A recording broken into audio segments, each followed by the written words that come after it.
You're watching Action News Now. Storm Tracker weather. Coverage you can count on.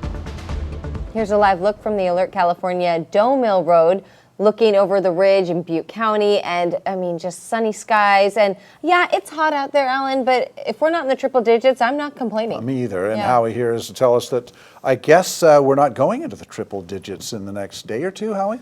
Well, we got there today, but we're not going to see them for a while. But unfortunately, when we do see them again, we might be headed towards another little heat wave. That's a ways away, though, so we don't have to worry about that just yet. Let's go to Alert California Live, our East Los Molinos camera, and that is in Tejema, looking off towards the southwest. A lot of dry vegetation, but some nice, pretty blue skies as well. All right, mostly clear and mild for tonight. Might be a little tough to sleep until way, way early in the morning, but that is going to change as well. Cooling trend this weekend, plus we might be seeing those showers return to the higher elevations as well. So we're going to come down tonight to maybe 60s. By the time we get there, it might be 3 o'clock in the morning-ish. So if you're going to open the windows, you might have to wait a little bit. But Chester, you can do it at 54. Bernie, not too bad at 58. Weaverville, open those windows up, 57 degrees. Okay, look what we have tomorrow.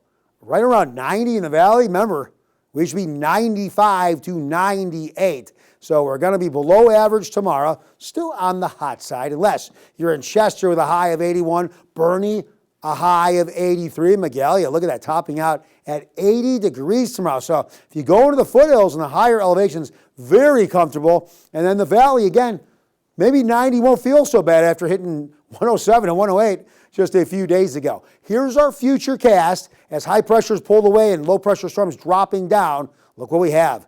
Cloud development and maybe storm development in those higher elevations as we head into the afternoon hours of Saturday.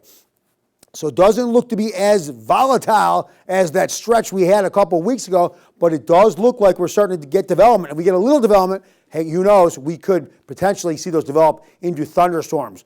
Now, I told you, storms dropping down, delta breeze being more prominent, but look what happens behind me off towards the east. High pressure after the weekend will start sliding back our way, and as it moves closer, we're going to start warming up all over again, and by probably Tuesday, Wednesday-ish, let's see how close we can get on this graphic. So by Tuesday, look how close the high pressure gets. It'll continue moving from east to west and over the area. And what does that mean? Well, I'll show you on the graphics. But first things first, nice little cool down. Look at that, in the 80s over the weekend.